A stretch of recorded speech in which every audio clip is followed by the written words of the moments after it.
So this is an English Leicester fleece with a bit of vegetable matter in, because these were hand fed for a while, and this bit here I reckon is from around the neck, and that's why it's got a bit more in it, but they were coated. So it's a grey fleece. I'll just pull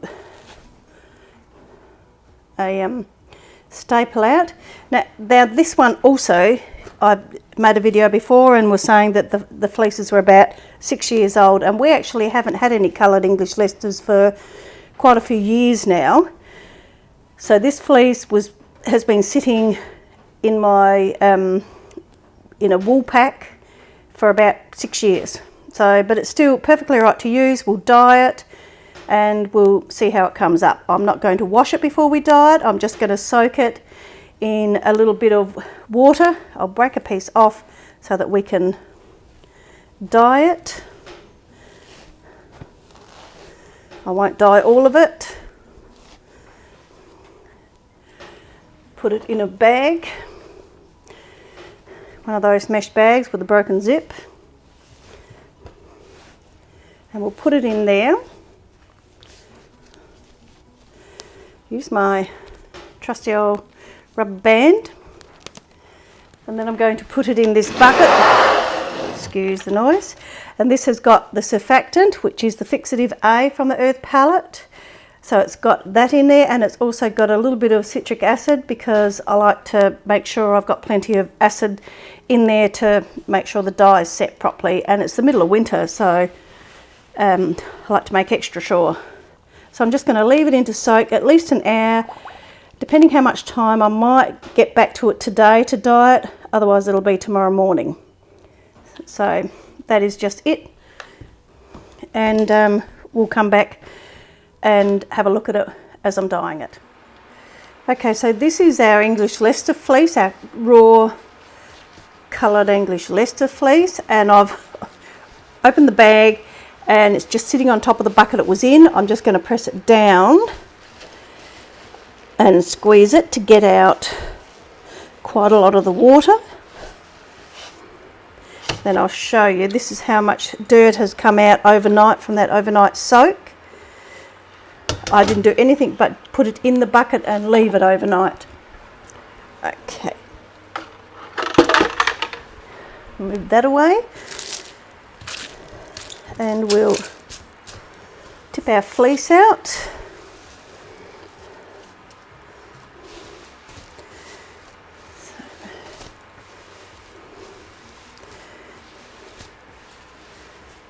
I might just spread it out a little bit more so that it's going to dye a bit better.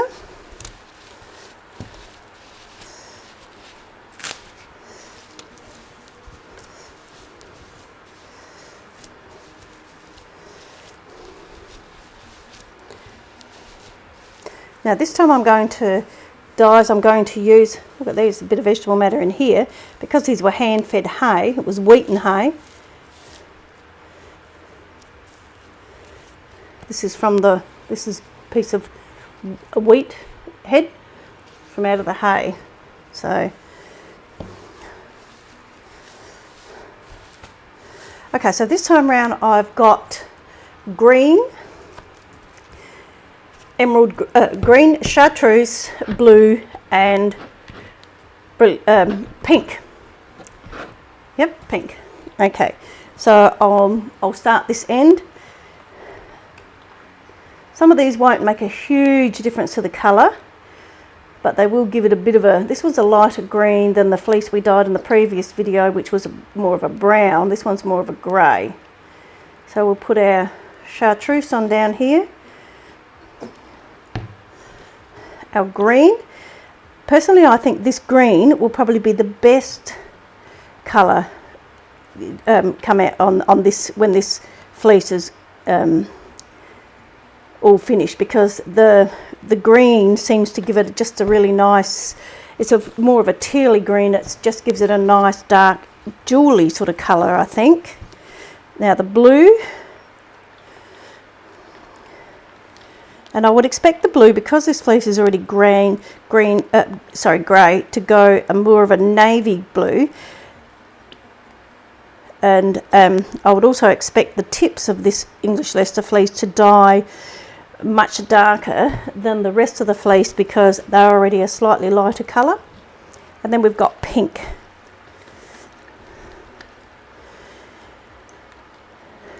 Right then, now, and then we might put one more colour on the end. What are we going to do? Oh, I think I'd like to put orange there actually. I'll just grab my orange.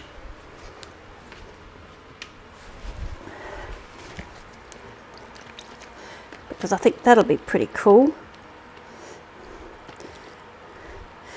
So when you're using dyes on fleeces that are already coloured, whether it's brown, grey, or obviously the orange needs filling up, make sure you take into account that the colour that's already on the fleece and that you're over dyeing it. There's a bit of water running off because this fleece is quite wet.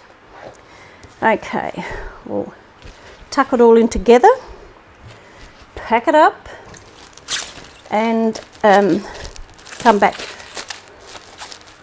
and show it to you. I will steam this one because once again it is a cool day here, and even though these are the earth palette dyes will probably set anyway, they will set much better if they've got a bit of warmth on them. So you really want to have about 23 to 25 degrees to set these dyes, and it's definitely like that today.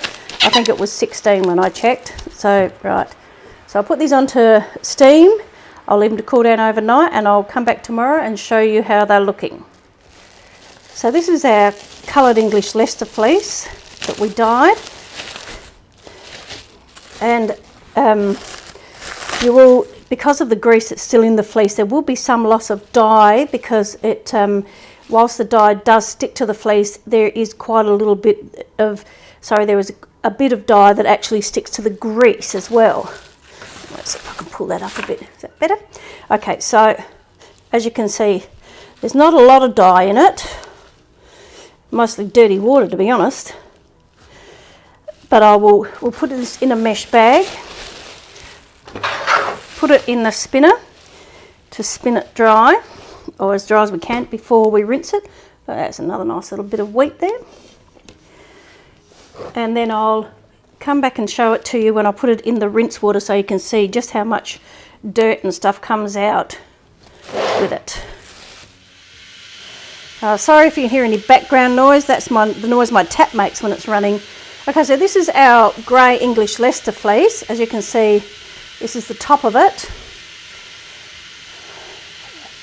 It's all sort of hanging together a bit, but that'll be fine. And all I've done is spun out the excess water and dye.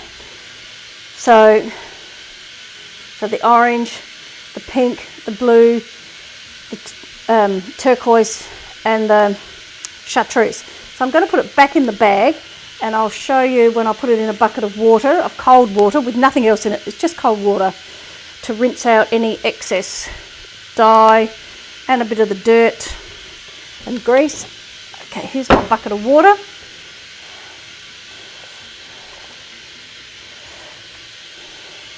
To felt, fleece needs, or wool needs, warmth, friction and water.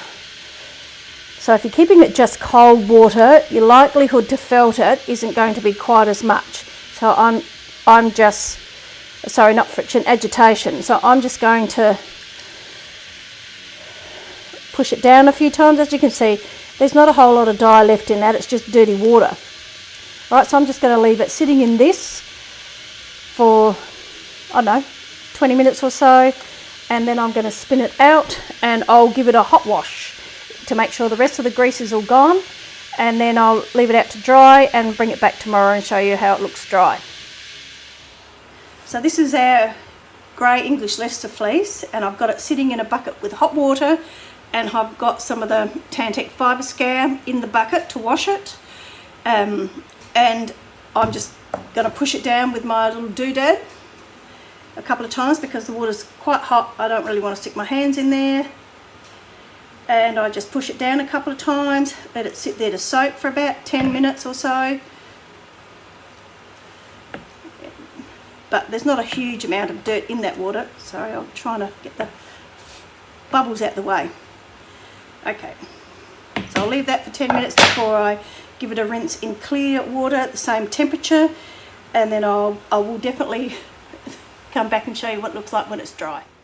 So we're back with the English Leicester grey coloured fleece. It's almost perfectly dry. You can see the vegetable matter, there's still a bit of that in there, but will come out fairly easily. Our colours were looking pretty good.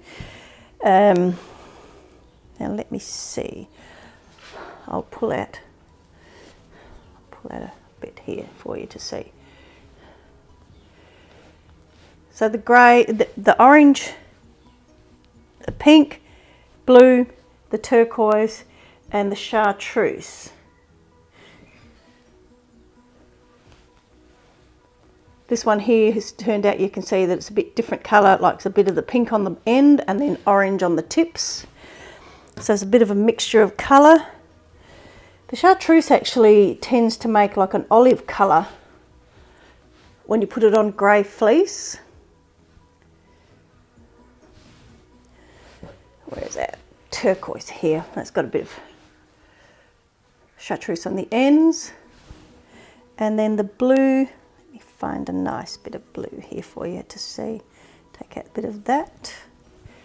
Okay, so that's a bit of a dodgy cut. Let's get a thinner one. Okay, so this is the blue, which has made a difference between the tips, the ends and in the middle.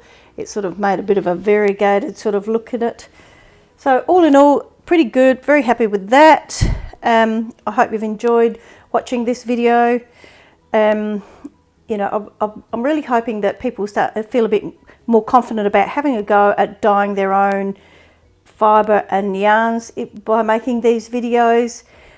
Please feel free to suggest anything that you particularly would like to see down in the comments below, and feel free to like us, share it and subscribe, and I'll see you for the next one.